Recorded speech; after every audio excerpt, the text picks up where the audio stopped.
Magandang umaga sa inyo lahat, tanghali man, hapon o gabi.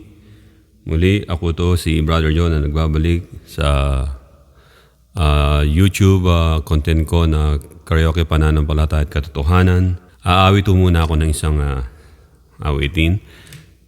Great is thy faithfulness.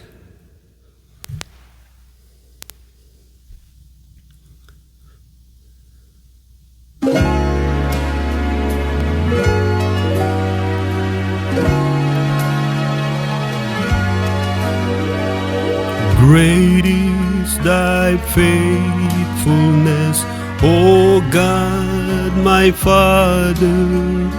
There is no shadow of turning with thee.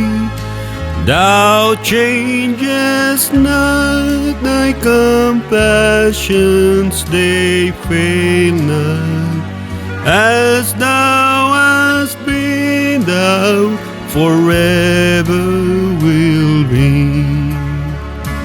Great is thy faithfulness, great is thy faithfulness. Morning by morning, new mercies I see. All I have needed, thy hand hath provided. Great is thy faithfulness, Lord, unto me. Summer and winter and springtime and harvest, sun, moon, and stars in their courses above, join with all nature in manifold witness to thy great faithfulness, mercy, and love. Great is thy faithfulness, great is thy faithfulness. Morning by morning, new mercies I see. All I have needed, thy hand hath provided. Great is thy faithfulness, Lord, unto me.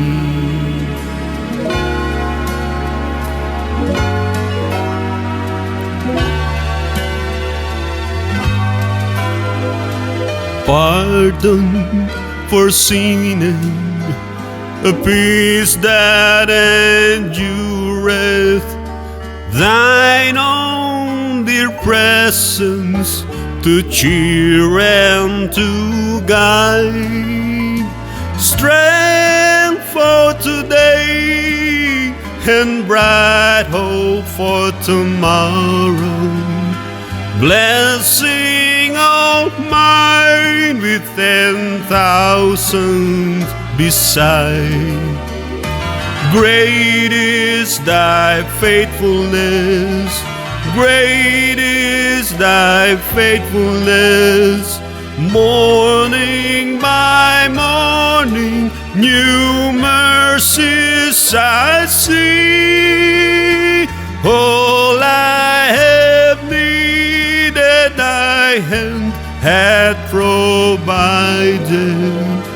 Great is thy faithfulness, great is thy faithfulness, great is the faithfulness, Lord, unto me.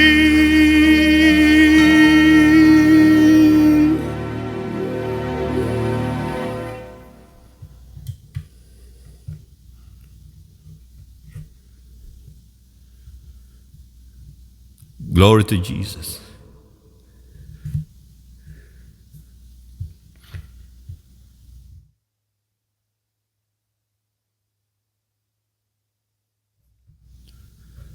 Glory to the all God Almighty, our God Almighty. Sabi nga, great is thy faithfulness. Kung ang tao ay hindi tapat, ang Diyos ay mananatiling tapat para sa atin. At kung ang tao ay nagbigay ng pangako at kanyang hindi natupad, ang Diyos kahit kailanman ang kanyang pangako ay hindi mababali o hindi mababaliwala. Sapagkat when He said a word, when He said the word na ipinangako niya sa mga tao, He will do it because all things are possible with our Lord God Almighty. Sa mga ngayon pa lang na nakakapanood, nadadaanan nyo sa YouTube na ito pong program ko na to sa YouTube ay non-monetize ito. Hindi ito para kumita ng anumang pananalapi na nanggagaling sa YouTube o Facebook dahil wala naman akong Facebook ko. Dito ay nangangaral lamang ho ako. Ang sabi nga ay finders keepers. Kung sino man ang nakatakpo ng salita ng Diyos sa pamamagitan ng magbabahagi ko, and you will know the truth and the truth will set you free. Finders keepers, sapagkat alam natin na marami ng tinig sa mundong ito, marami ng mga pagpapahayag, subalit hindi natin alam kung yung pagpapahayag na yon ay dadalhin ka sa langit o kung ikay mapapahamak, sapagkat hindi natin alam, sapagkat marami ngayon mga sugar-coated preaching, gospel, at hindi natin alam na ang mga taong ito ang hangarin lamang ay magparami ng mga kanilang mga tatangkilikin, sapagkat kung maraming mga tao, maraming magbibigay, at kung maraming magbibigay, marami silang pera, at kung marami silang pera, they can buy anything they want. Yun ang magiging buhay nila. Samantalang dito sa inyong napapakinggan sa akin na pinapahayag ay I don't need your money. I don't need anything from you na nakikinig at nanonood. Ang nais ko lang sa inyo ay while we're still alive, while we're still here in this world, sabi nga ng Biblia, because of Him, in Him we move and we live. So, kinakailangan habang tayo na sa mundong ito at buhay, we should preach the gospel because sabi ng Biblia na ang mga bagay sa mundong ito, karunungan, kayamanan, maging ang pagpapayag ng salita ng Diyos, maging ang mga pagbabautismo sa Espiritu, maging ang lahat ng mga yan, it will cease, it will stop. But the love of God will remain because God is love. Yung pagmamahal na yon ang nagbubuklod sa atin upang tayong lahat ay maranasan natin na ang ibig sabihin ng salita ng Diyos at ano mismo ang Diyos at sino mismo ang Diyos sa ating mga buhay. Meron akong babasahin sa inyo rito mula sa Genesis chapter 1 verse 1 hanggang 11. Ito ay siguro sa atin na sa iba ay pangkaraniwan. Lagi ko nang nababasa yan, Brother Joe, kaya siguro parang immune na ako dyan, wala nang epekto. Kung ganun naman pananaw ninyo ay kinakailangan na malakas na dosage ang maibigay at maiturok sa inyo. Dito sa Genesis chapter 1 verse 1 ang sabi, in the beginning, pwede ko nang putulin yun, tapusin na. In the beginning, that's it. Ayun lang, nang pasimula. Pero babasahin ko pa yung kasunod ng verse. In the beginning, God. Ulitin ko, pwede ko na rin tapusin doon. In the beginning, God. Tapos. It's already mentioned God. That's it. We're done. Pero babasahin ko pa rin, no? In the beginning, God created. Tapos na rin. Because we know already that God created everything and He is the God of creation. Pero itutuloy ko pa rin. In the beginning, God created the heaven and the earth. Dito pa lang, yung mga question natin about God. Kasi ang mga tao, ang tanong nila, meron bang Diyos? That's a nonsense question. And dapat tanong natin ano ang Diyos? Sino ang Diyos at bakit may Diyos? Kasi madaling patunayan yung tanong na yan na yung sinasabi ng iba na walang Diyos. Mas mahirap patunayan yun na walang Diyos. Yung sasabihin nila na walang Diyos, kaya ayaw ko maniwala. Para sa kanila na mahirap patunayan na may Diyos. Pero para sa ating inililigtas ay napakadaling patunayan na may Diyos. Ang tanong ay, ano ang Diyos? Bakit may Diyos? Sino ang Diyos? Bakit may Diyos? Yun ang mga katanungan na kung meron tayo noon ay mapalad ka kapatid sapagkat ikay papunta sa liwanag. Hindi yung sinasabi ng iba na walang Diyos. Doon na kagad sila. Ano sabi ng Bible? The fool says that in his heart there is no God. But to those who receive salvation, they acknowledge the principle and the teaching, what God and who is this God and why there is God. In the beginning, ang Biblia ay nasulat ito sa Hebrew. Pero, sabi ng marami na, yes, ang sumulat ng Genesis, yung 5 books of Moses, ay si Moses because he talked with God for more than months or 3 months doon sa Mount of Sinai, which is correct. Pero alam nyo ba na mas may nauna pang scripture kesa sa Book of Genesis na hindi nalalaman ng iba, na mas matanda pa kay Moses yung inaisulat na yon at mas matanda pa kay Abraham na father of the Hebrew nation. Maaaring masasabi nyo, meron pala nun. Meron.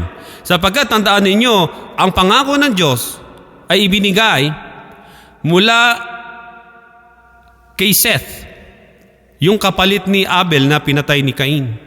At si Seth, yung mga descendants niya hanggang dumating kay Enoch na kinuha ng Diyos, hindi namatay, hanggang kay Methuselah, hanggang kay Noah.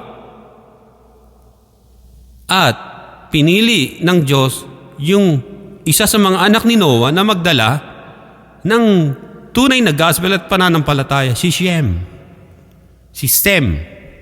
Kaya nga yung sa panahon natin ngayon, meron tinatawag na anti-Semitism. Kasi nanggaling sila doon kay Sem. At yung kay Sem na yon, doon bumaba yung mga anak niya, doon na nanggaling sina Uz, Arphaxad, meron pang Eber, Peleg. Yung mga ganun, mababasa niyo yung sa Chronicles, sa mga salin ng lahi. Subalit, bago pa dumating si Abraham, meron ng isang scripture na nasulat. Alam niyo kung ano? Book of Job. Ang Book of Job ay isa sa pinakamatanda kasi ang ginamit na lengguwahe diyan sa pagsulat ay archaic Hebrew.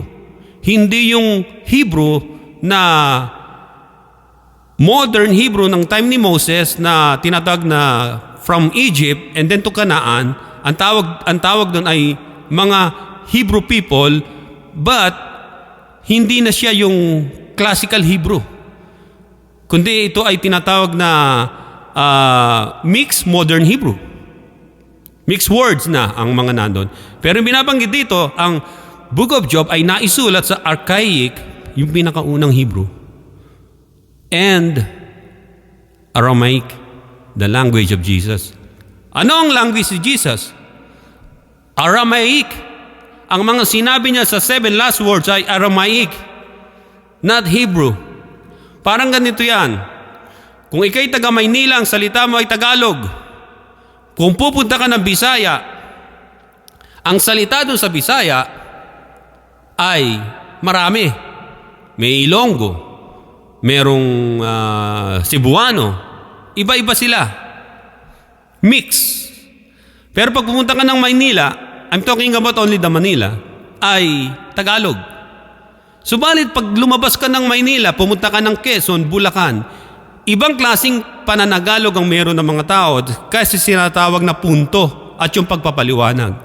Tulad halimbawa sa Quezon, pag pupunta ka, inutusan ka, pwede bang iyang-yang mo yung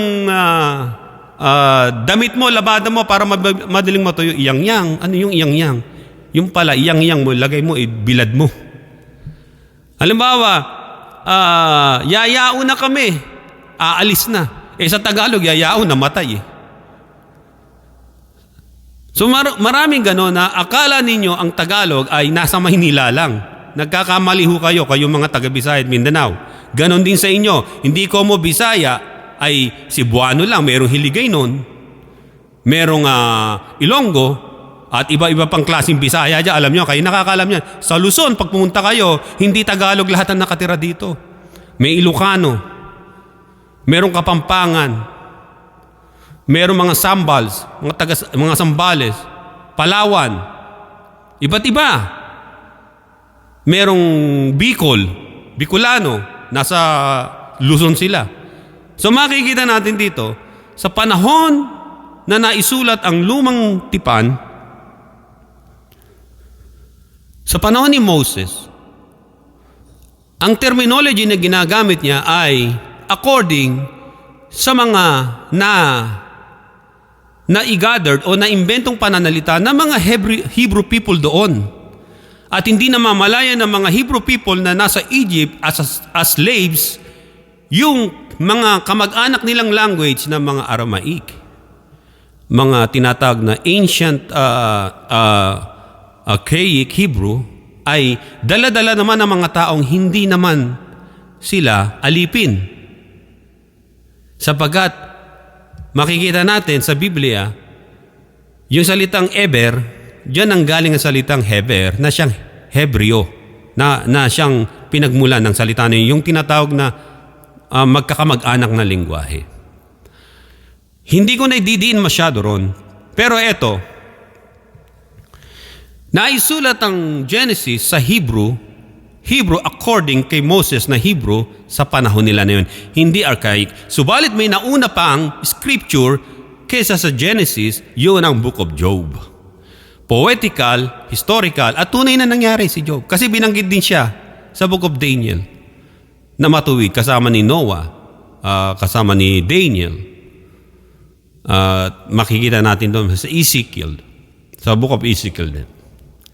Kaya sabi rito, magiging pamagat ko rito sa aking ipapayag sa inyo ay ang Diyos ng pasimula, God of the beginning.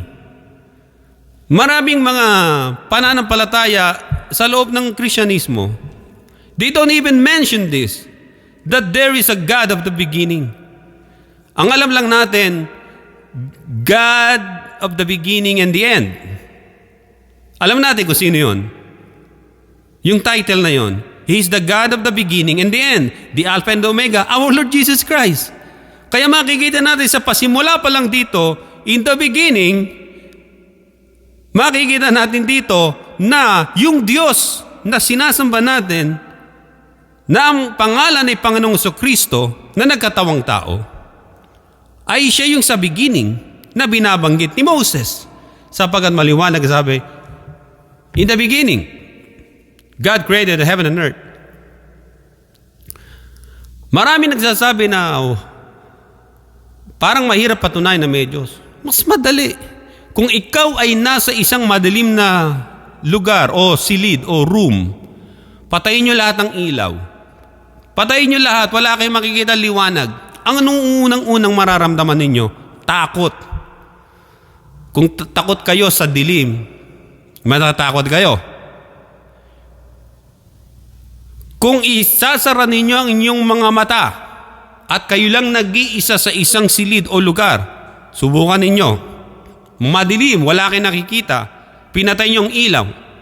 Ano mararamdaman ninyo? Takot. Laging takot. Hindi yung tahimik. Unang-una takot. Kasi wala ka nakikita sa dilim. Subalit, sinabi ng Diyos, in the beginning God created heaven and earth. Inalis ng Diyos ang magiging pangamba ng mga tao kapag nilikha niya. God said, in the beginning God, there is God. In the beginning. Una, ang kalangitan ay nagpapahayag na mayroong Diyos. The heavens declare the glory of God. Makikita natin dito yung binanggit sa Biblia na heaven sa Genesis. Sa Hebrew word na heavens ay shamayim. Kaya sa ano yan nanggaling sa yung Psalms 19 verse 1, yung in the beginning, the heavens declare the glory of God, shamayim. Kaya yun ang galing yung mga taga-Tunggusta, yung mga sa Russia, yung inadapt nila yung salitang saman. Sa Russia ay shaman, sa German ay shaman, meaning heaven. So doon na tayo sa ang heaven ay merong atmosphere. That was the first one. Second heaven ay ito yung mga nandoon ng mga solar systems, mga galaxies, Milky Way Galaxy, Andromeda Galaxy, lahat ng othermost parts ng universe ay yun ang second heaven ng Biblia. And the third heaven, which is the home of God, throne of God, tahanan ng Diyos, tahanan ng mga angelic beings, tahanan sa kalangitan.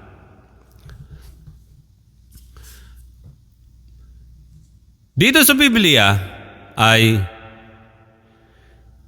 ang sabi rito ni Isaiah chapter 40 verse 26, ang sabi, sa ating mga tao, if you want to know and have the knowledge of the Lord God Almighty, the Creator Himself, Isaiah 40 verse 26, lift up your eyes on high and see who has created these things, who brings out their hosts by number, yung mga planets. He calls them by name, by the greatness of His might. Tinatawag ng Diyos ang iba't ibang planets. And the strength of His power, not one is missing. Ang sabi rito, that was the second heaven after ng atmosphere nung nilikha ng Diyos. Nung sa book of Moses na. After the book of Moses. And then the prophets. Pinaliwanag ng Diyos sa kanila. And the third heavens, the heaven of heavens, we call it in the Bible. The third heavens, 1 Kings chapter 8 verse 27. Sabi rito, na sinulat ni Prophet Samuel, sabi, but will God indeed dwell on the earth? Acts chapter 7:49.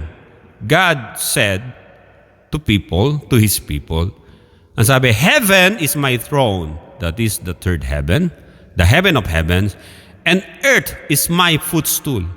What house will you build for me, says the Lord, or what is the place of my rest? Behold, heaven and the heaven of heavens cannot contain you. Kaya makikita natin dito na kahit anong gawin ng mga tao, na sabihin, ipagpapatayo natin ng Diyos ng kanyang building, third floor hanggang fifth floor fellowship para manahan ng Espiritu ng Diyos. Hindi mananahan. Hindi mananahan ng Diyos kasi ang earth ay footstool lamang ng Diyos. At pag sinabing footstool lamang ng Diyos ay hindi natin kayang igawa ng tahanan ng Diyos. Sa Biblia, kung babasahin natin dito na ang sabi rito, sinabi ni King David, where can I go from your spirit? Psalms 139 verse 7 hanggang 12. If I go to heaven, you are there. God is omnipresent God. Omniscient, omnipotent God. If I go to hell, you are there. Dahil ang dilim ay liwanag pa rin sa'yo, makikita mo ko doon. Kahit yan siya pumunta, ibig sabihin ay nandun.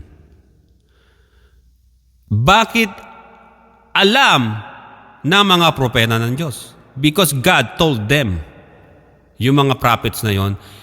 At hindi lang yon, they even brought them to the past. Maging sa Isaiah at saka si Jeremiah. Maaaring sasabihin ng iba, ano lang yan, it's simple, allegory lang yan, at yan ay representasyon lamang ng spiritual na bagay.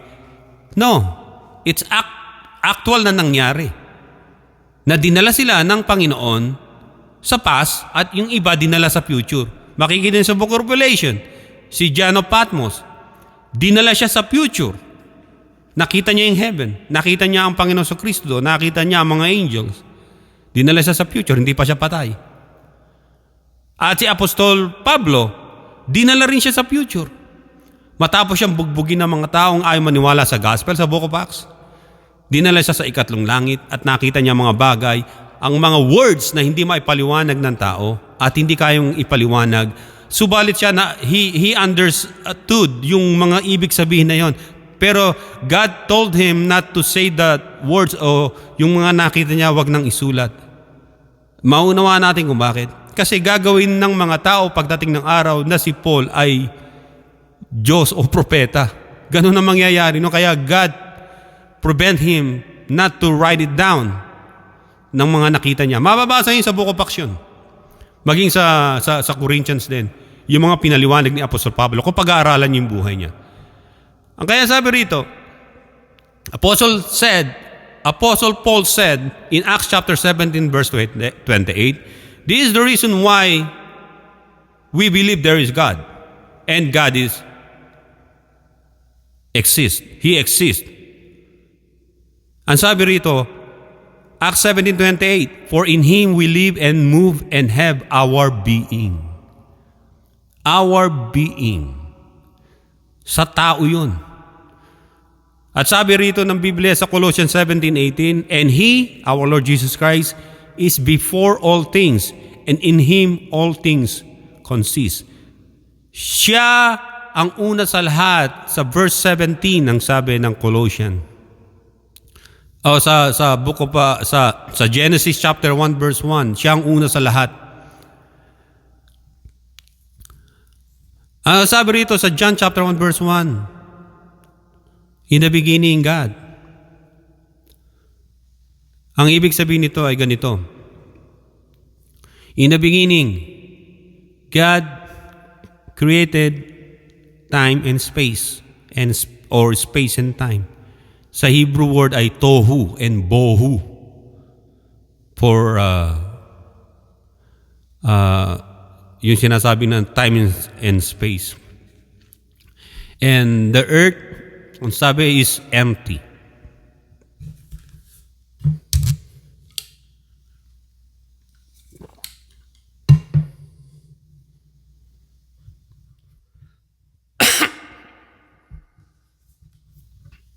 Siya na kayo natutuyuan ng lalamunan. Ang sabi rito na sa Genesis chapter 1 verse 1 at John chapter 1 verse 1, it's direct compatible. So kayo na magbasa nun. Sa Job 26 verse 13, tulad na nasabi ko sa inyo na mas nauna ang Book of Job kaysa sa Genesis, sa Book of Revelation. Wala pa si Abraham, Genesis to Revelation I mean. Wala pa si Abraham, mayroon ng Book of Job. At yung kauna-unahang Book of Job ay naisulat yan sa mga cuneiform. And then they transferred it to yung mga leather skin. They transferred it to mga tinatawag na mga gold plates. Na-transfer din ito sa tinatawag na mga papyrus reed. Kaya ang Hebrew words na language na ginamit doon ay archaic. Hindi siya modern Hebrew o Mosaic Hebrew. O Hebraic Hebrew, panahon ni Abraham. It's old Hebrew manuscript. Sinabi ni Job sa 26 verse 13, by His Spirit, He adorned the heavens, and His hand pierced the fleeing serpent. OMG. Makikita nyo sa Genesis, in the beginning, God created heaven and earth. That was the original creation. Sa mga bago pa lang, lalo na mga Christian, na binabasa nyo yung akala nyo, pero sa Hebrew, sa mga Hebrew manuscript and commentaries, yung verse na yan, it was a specific na there was an event. In the beginning, God created heaven and earth. Unang-una sa nakatira Diyos, of course, sabi ng Biblia, ay in a secret place. And no one could see or can see God in His actual, original form. God resides in a hidden place called Heaven of Heavens. Makikita natin, halimbawa dito, the triune God, the God of Trinity, resides in a place called the throne of God. At dito, and then imagine there's a line. He created the original heaven and earth. Yung heaven and earth na yun ay meron tinatawag na tatlong layer. The first heaven, second heaven, and third heaven. Yung third heaven, actually, ito ang heaven na nandun sa heaven of heavens ang mga angelic beings tulad ng mga seraphims, cherubims, hosts, archangels, at iba pa na mga dominions and powers and authorities nandun. Samantalang ang Diyos mismo sa kanyang original na tahanan, kalagayan, ay nandito, and then He created heavens and the original earth. And sa mga succeeding verses, makikita natin, it's not the same sa first creation niya. It's different na. Babasahin ko. Basahin natin. Ang sabi rito, in the beginning, verse 1, chapter 1, verse 1, in the beginning God created the heaven and the earth. And it stopped there. Kahit basahin niyo yung mga scholars ng Hebrew Bible, yung mga scholars nila, it stopped there. Nag-pause.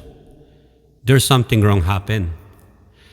And the earth was without form and void, and darkness was upon the face of the deep, and the Spirit of God moved upon the face of the waters.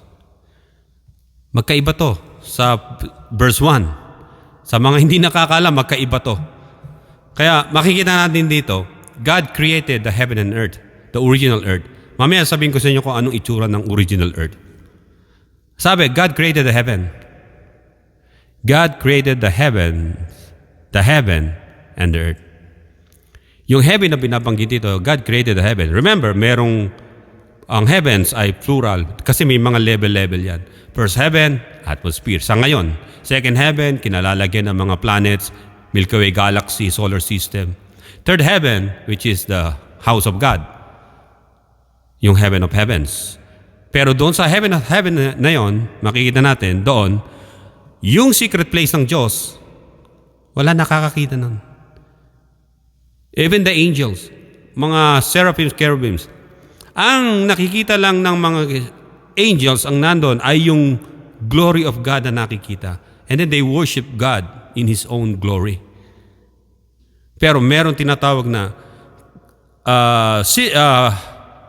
a secret place ng Diyos na sa huling panahon, i-reveal niya ang kanyang sarili sa mga tutubusin niya dito sa lupang mananampalataya niya. Di ba sinabi ng Panginoon yun, I will tell you plainly about the Father. Yung kausap niya, yung mga alagad niya, at saka yung si Nicodemus.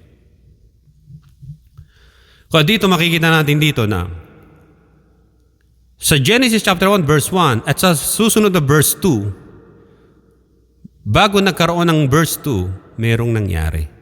Ito yung nasulat sa Job 26 verse 13 na binasa ko.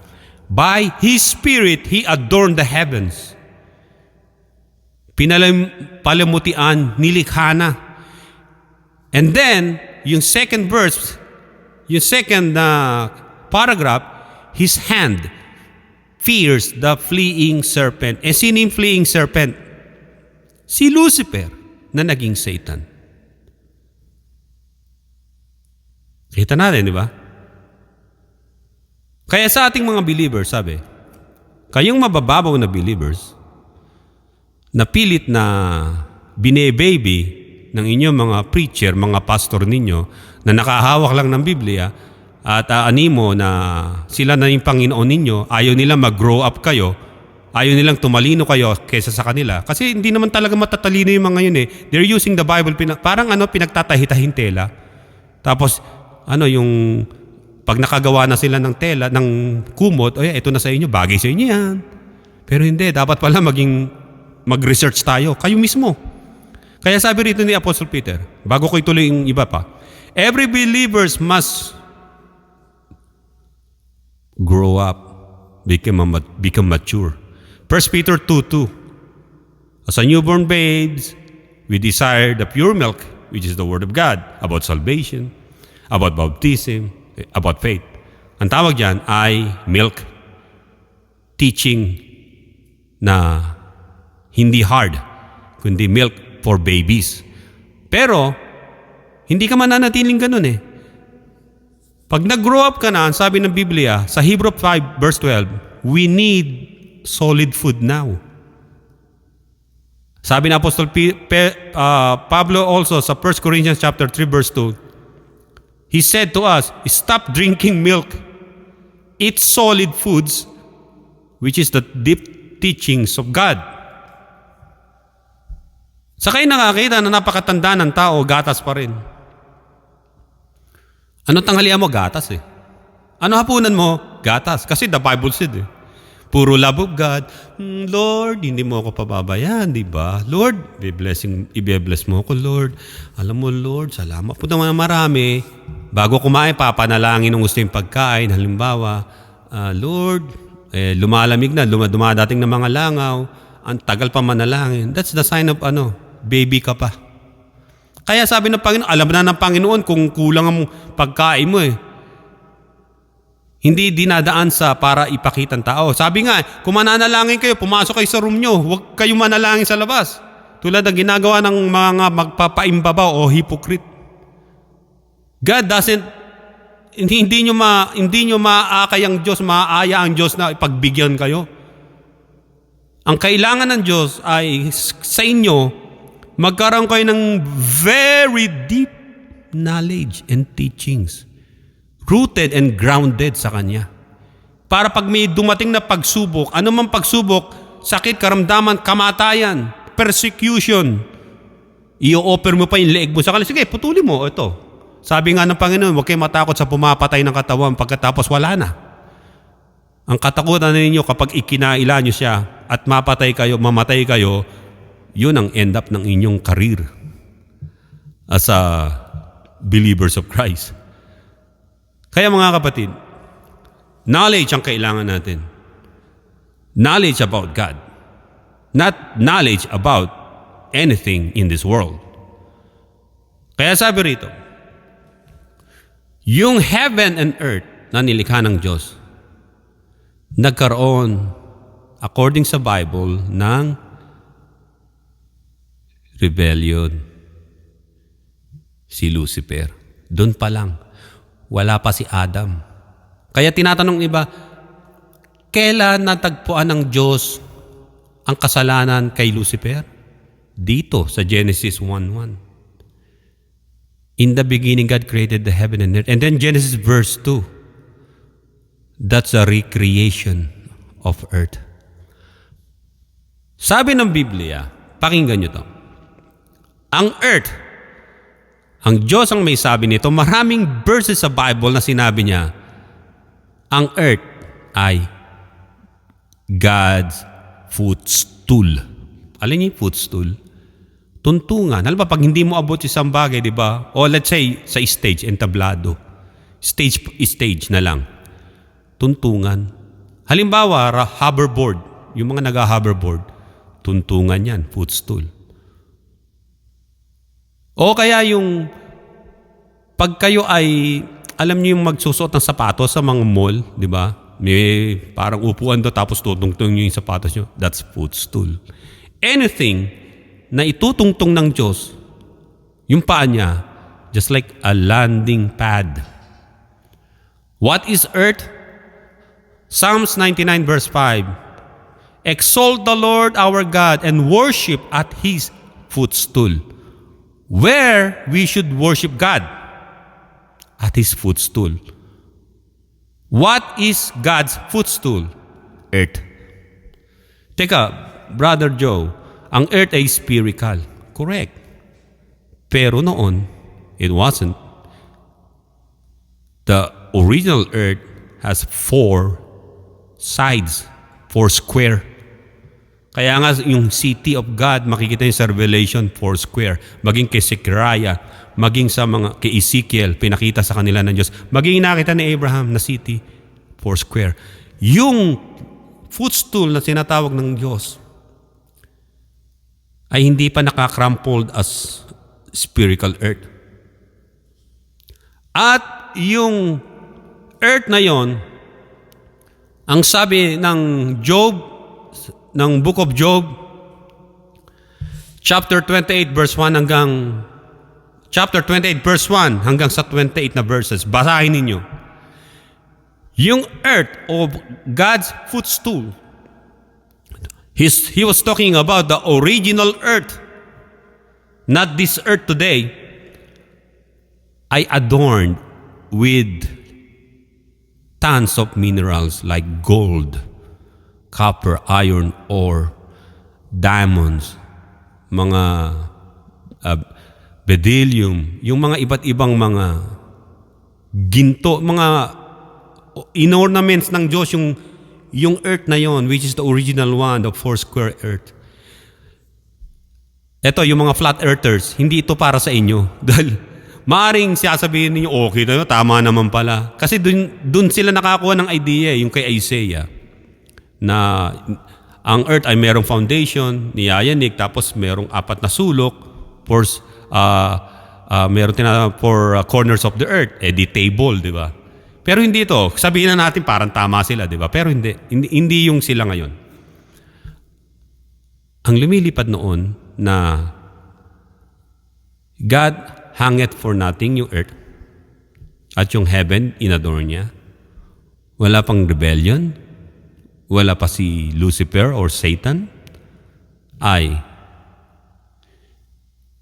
puro mga adorned with golds and iba't ibang mga magagandang precious stones ang earth. It wasn't like this na kinakailangan i-mine mo sa ilalim. Merong nangyari. At yung nangyari na yun, makikita natin na basahin ko. Ang sabi rito, and the earth was without form and void, and darkness was upon the face of the deep, and the Spirit of God moved upon the face of the waters. Yung rebellion dito nangyari ni Satan. Si Satan, makikita sa Ezekiel, maging sa Isaiah chapter 14, mababasa nyo ron. Hindi ko nababasahin sa inyo, bubuklatin pa, hanapin. Ito sinasabi.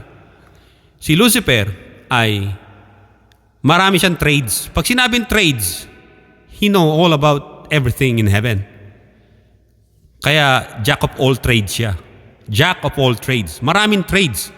He can sing to the Lord. He can worship. He can be a messenger for the Lord. He can be a light, guiding light.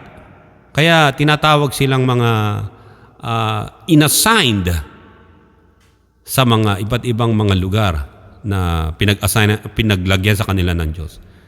And Lucifer was siya ang unang tinatawag na light bearer doon sa first earth, na siyang merong 4 corners, just like a city, a footstool for God. Doon bababa ang Diyos. And nakita niya. Tandaan niyo si Lucifer, he was adorned with precious yung mga stones. Makibabasa niyo sa Ezekiel din yan at sa Book of Isaiah. At marami siyang trades. Nakita niya sarili niya. Siya ay above all of the angels. Alam niyo ba yun? Above siya sa lahat ng angels. And then one time, he wanted that same worship. And then, he commanded some of the angels to do the same way Kasi representative siya ng Diyos sa footstool niya eh. Si Lucifer. Bow down to me. Do it to me like na ginagawa niyo sa Diyos. Dahil may mga kasama siya. Ilang porsyento ng angel sa langit ang nakuha niya, di ba? Na sungkit niya. Oh yeah. We're with you. Okay, let's bow down. And then, nagagawa sila ng kalokohan nila ron sa first earth. That first earth, the plan of God for the first earth is His footstool, so that yung i-create niya na human beings in His own likeness ay nando na sa pinaka-big city na yun. 4 square. Na above, na lumulutang sa space, just like malaking spaceship. What happened when God discovered his sin of rebellion doon kay Satan? Ginamit niya lahat ng trades niya eh. Nakapandaya siya ng mga angels eh. Kasi marunong siya sa lahat eh. Siya na nga in-appoint ng Diyos eh, above all angels. Si Lucifer.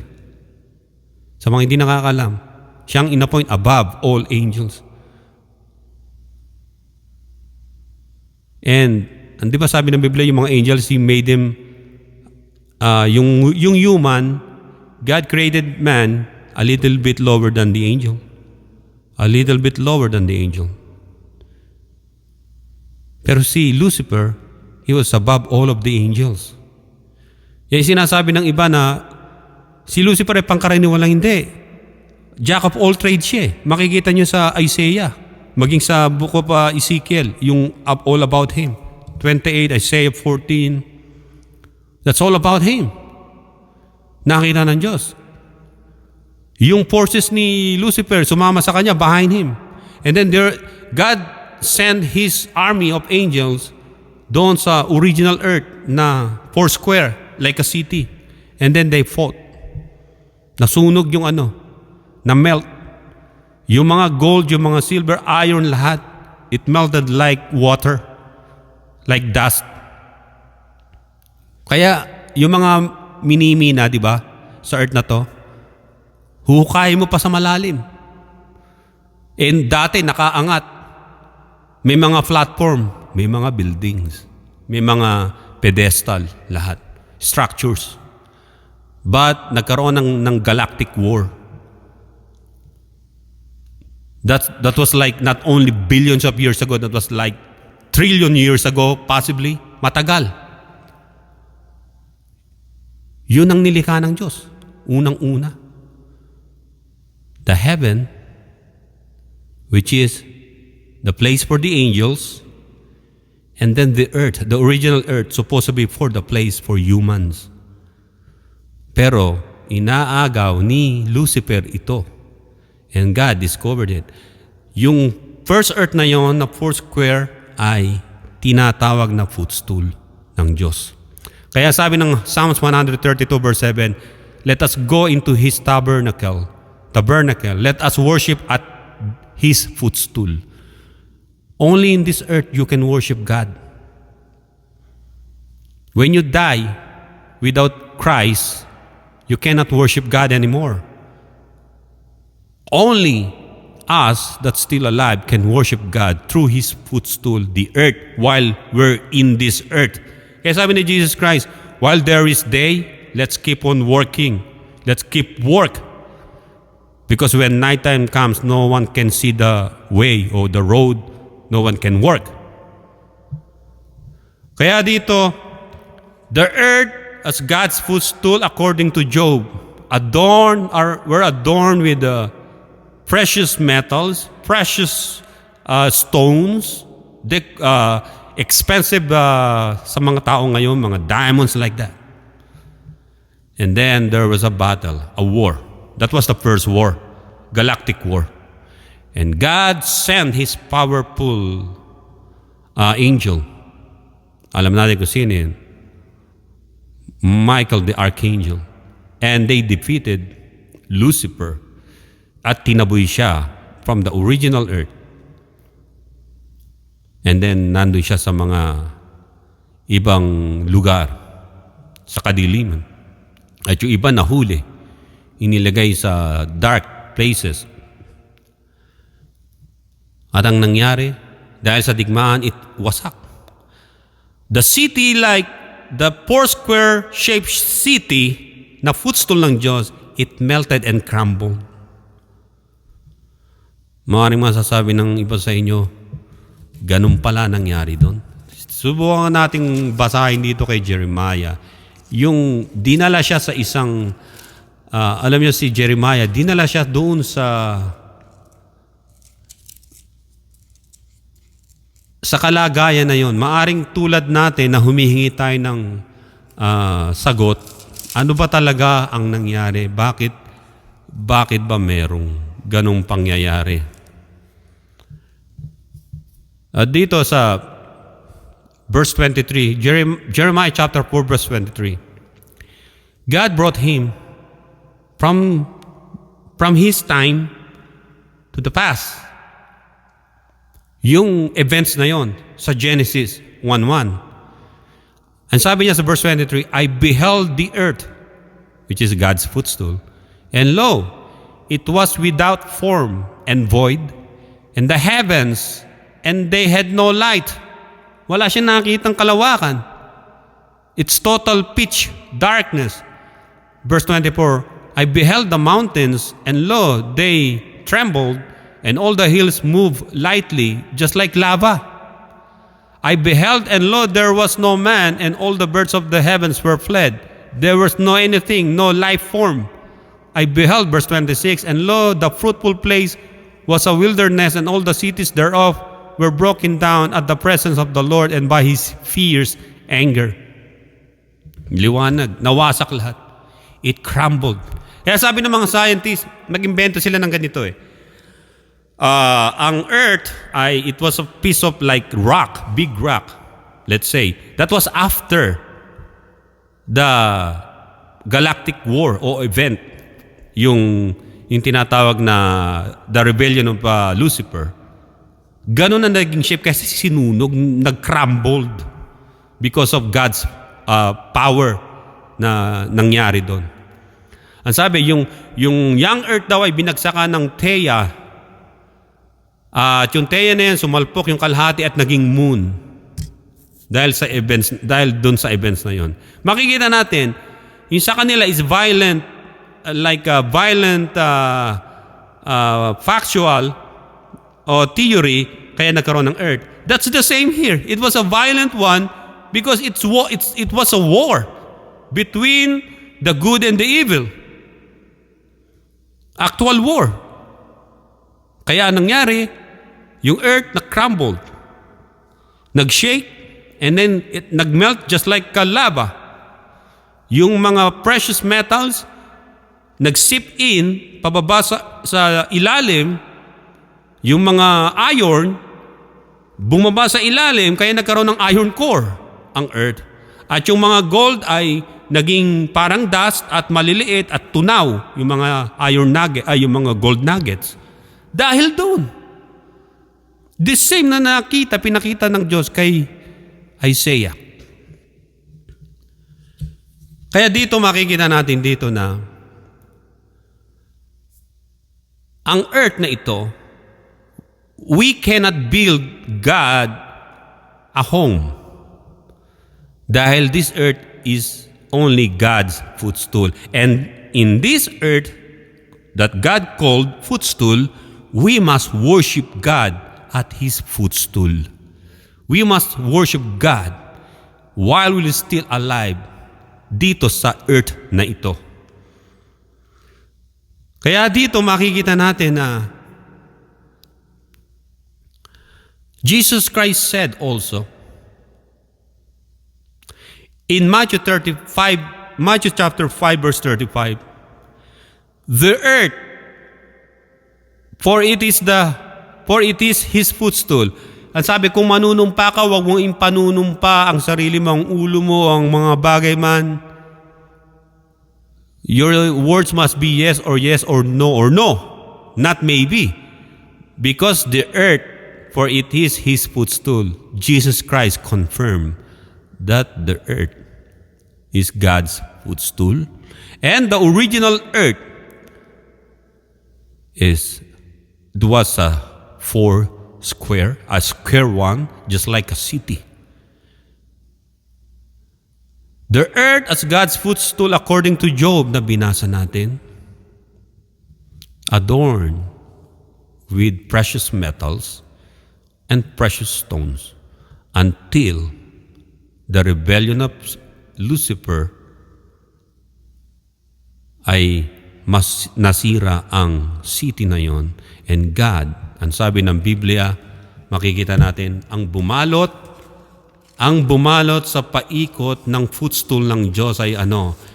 And the earth was without form and void. Yung tinatawag na tohu and bohu. Without form and void. And darkness was upon the face of the deep. Dumilim. Because of the galactic events na burned ng todo ang tinatawag na footstool. God sent His mighty angels and destroyed Lucifer's forces. Pinaglabanan nila yung earth, which is the footstool. Ang original shape ay foursquare. But the Spirit of God moved upon the face of the waters. Makikita natin na God, He didn't created water. Dito sa verse na to, may tubig na. What the Holy Spirit did, He brought the water doon sa destroyed first earth, and then pinalamig. Kasi umaapoy, and then pinalamig. And then that water, ang tubig na yon ay hinahalo ng Espiritu ng Diyos as a wind, ruwak. And then it took shape. Naging spherical. Naging spherical na. Hindi na siya square. But it's still considered God's footstool. God made the earth, meron tinatawag na sa Tagalog balantok, yung curve. So it wasn't flat anymore. It's a spherical one. At makikita ninyo na wala yung sun and moon. Sa Biblia, ang pinakamatandang nilikha ng Diyos ay earth. Not the other planets. Hindi tulad ng sinasabi ng mga scientists. Scientists sila, kumukuha sila ng mga nandula sa tabi-tabi. Ganun ng mga yung mga SOCO, investigators. Saan kukuha sila ng pag-iimbestigahan nila tsaka evidence? Doon din sa paligid ng crime scene. Doon din. Basyo ng bala, kung saan doon din. Yung mga chismosang nakikiusyoso, doon din. Doon sila kukuha ng witness. Ganon din ang science. Doon kumukuha ng mga evidence, doon mismo sa malapit sa solar system. Hindi nila alam mas nauna ang earth. Yung heaven na tahanan ng mga angels, iba yung tahanan ng Diyos na heaven of heavens. Ito, heavens na kinalalagyan ng mga angels, wala pa yung first heaven na atmosphere. Ito in the process pa lang ginagawa. Anong sabi ng Biblia? The Spirit of God moved upon the surface of the waters. Ito ang nag-curve. Umukit sa mga bato. Nagkaroon ng kontinente. At ang sabi, and God said, let there be light. Liwanag ang nilikha, hindi araw. Hindi let there be solar o sun. No, let there be light. Lumiwanag doon sa solar system. Yung sa galactic natin, sa Milky Way, let there be light. At ang sabi ng Biblia, nagkaroon ng liwanag. And then He saw light good. And then He called it day and night. Yung dilim, yung kalahati, tapos liwanag. And then yung verse 6, let there be firmament. Ito na yung firmament. Verse 7, atmosphere. Nahati. At yung tubig sa ibabaw, hinati. Merong water sa space until now. At yung tubig doon sa lupa ay nandun. At yung ibang tubig na sobra ay pumunta sa kailaliman ng lupa. Kasamang natangay na ron yung mga maliliit na nuggets o butil na mga gold o ng iba't ibang precious stone na dati ay angat doon sa footstool sa original earth na square. Pero dahil naglabanan ay nalusaw at sa ilalim na ng lupa nakukuha. Pero sa langit makikita natin ang highway, ang karsada ay gawa sa gold. Yung city ro ng Diyos sa atin, which is also Foursquare, na tahanan natin pagdating doon. Sinabi ni Jesus Christ, in my Father's house are many mansions. Kaya makikita natin yon na ito ay isang kaganapan na pinangako na sa atin. Nagkaroon ng liwanag, nagkaroon ng kalawakan. Pagkatapos, nag-appear yung dry land, continent. Pagkatapos noon, mga halaman na bubuhay, sabi ng iba, kung huling nilikha yung araw at buwan, ay walang mabubuhay ng halaman. Meron. May liwanag eh. Naglagay ang Diyos ng liwanag eh. Nagagabay eh doon. Kaya makikita natin na ang liwanag na yon ang nagpapabuhay doon sa mga halaman. Wala pang araw.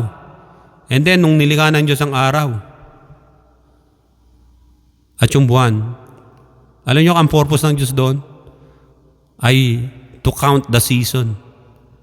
Para makita natin yung season. What season?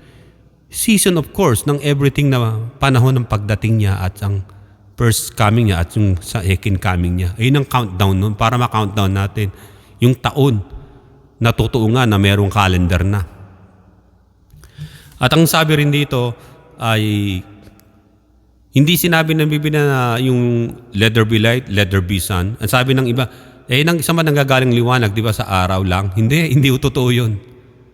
Ang liwanag ay hindi nanggagaling lamang sa araw o sa buwan. Alam natin yung buwan, reflection niya ng liwanag ng araw sa kanya at tumatama sa atin. At yung buwan ay alam ng mga scientist kahit sino man na it's just like a satellite sa Earth para magmasid kung sino man yung in-appoint na angel doon. At ganoon din sa araw. Meron din naka-appoint na angel doon para magbantay. Kaya makikita natin yung bandang huli, nilikha rin ng Diyos yung mga stars. Ito na yung stars na nilikha niya, spherical na yung iba-iba, gases, gawa sa gas. Yung iba, bato. Heart iron, yung iba, molten iron na umiikot sa space. Nilikha ng Diyos ang mga yan at nilikha ng Diyos maging mga asteroids, mga comets. Sinasabi ng mga scientists, mga debris na lang yan ng Actually, it's not only a debris. Nilagay ng Diyos yan dyan para it can hit the target in the future, yung Earth na may babagsak na malaking asteroid na sinlaki ng bundok. Nilagay niya na yan. Parang timetable niya, parang timing. Eto, ayaw niyo maniwala sa Bible. Eto, naglagay ako nito. Sige, science pa rin kayo. But the science doesn't even know na nilagay ng Diyos yun so that it will hit the earth in the future. Kung eto man yung darating sa October, we don't know if it is spaceship o sabi nila spacecraft. Basta meron darating daw na siyang tatama sa earth pagdating na araw. Jesus Christ said, yung bato na yun ang magpupuno sa earth. Either symbolical na bato which is the kingdom of God or bato na literal. So dito, makikita natin dito na ang earth, sa panahon natin ngayon, tong earth na to, this earth is dying. Kaya yung sabi ng Panginoon ng sino man na gustong makamit ang sanlibutan na to, pero ang kapalit naman yung buhay niya tsaka yung kaluluwa niya na mapapahamak. Walang gain.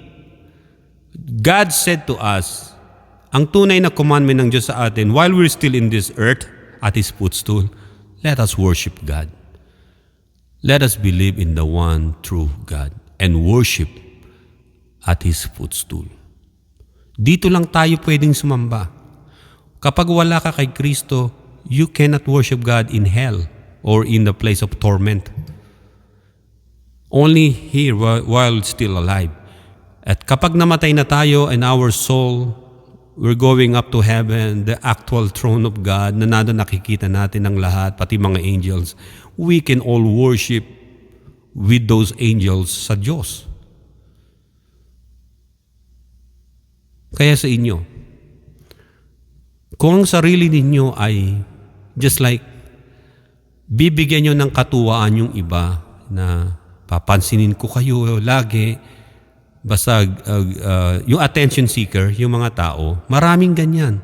Babae, gusto niyang pansinin siya lagi ng mga kalalakihan. Mag-aano siya ng mga sweet voices niya, sweet approach niya. Is that God really wanted you to do? Seek knowledge. Because the fear of the Lord is the beginning of knowledge. Seek God while there is still time. Not seek man. Seek God first. Ang sabi ng Biblia, hanapin mo muna ang Diyos. At ang Diyos ay magpapakilala sa iyo. Kahit saan ka naroroon. Maraming salamat sa inyong lahat.